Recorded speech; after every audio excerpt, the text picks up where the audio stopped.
இன்றைக்கு வந்து வெங்காயப்பூவில் ஒரு வரை ஒன்று செய்து காட்ட போகிறேன்.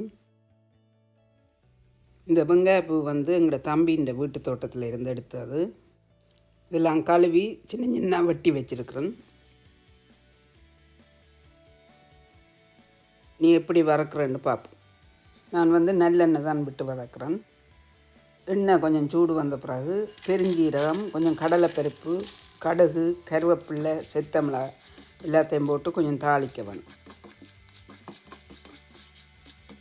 இதெல்லாம் கொஞ்சம் வதங்கின பிறகு இந்த சின்ன சின்ன வெட்டி வச்ச வெங்காயத்தை போட்டு தாளிப்போம்.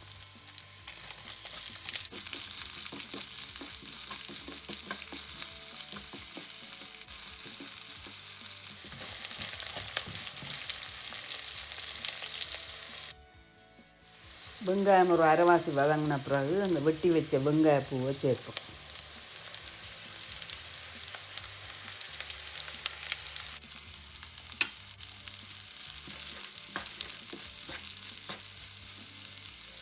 இதுக்கு தேவையான அளவு உப்பு, கொஞ்சம் மஞ்சள் தூள் எல்லாம் ஒரு கிளறி போட்டு,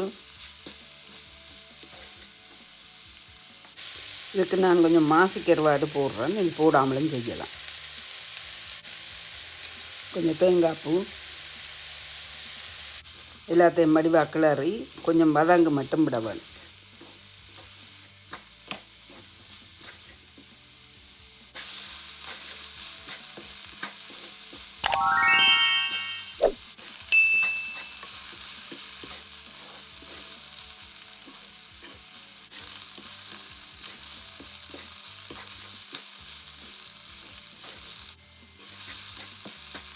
இப்போ வந்து எல்லாம் வதங்கி வந்துட்டுது. வெங்காயப்பூ வரை ரெடி. இது வந்து சோத்துக்கு சாப்பிடலாம், புட்டுக்கு சாப்பிடலாம். நீங்களும் இப்படி செய்து சமைச்சு சாப்பிட்டு பாருங்கள்.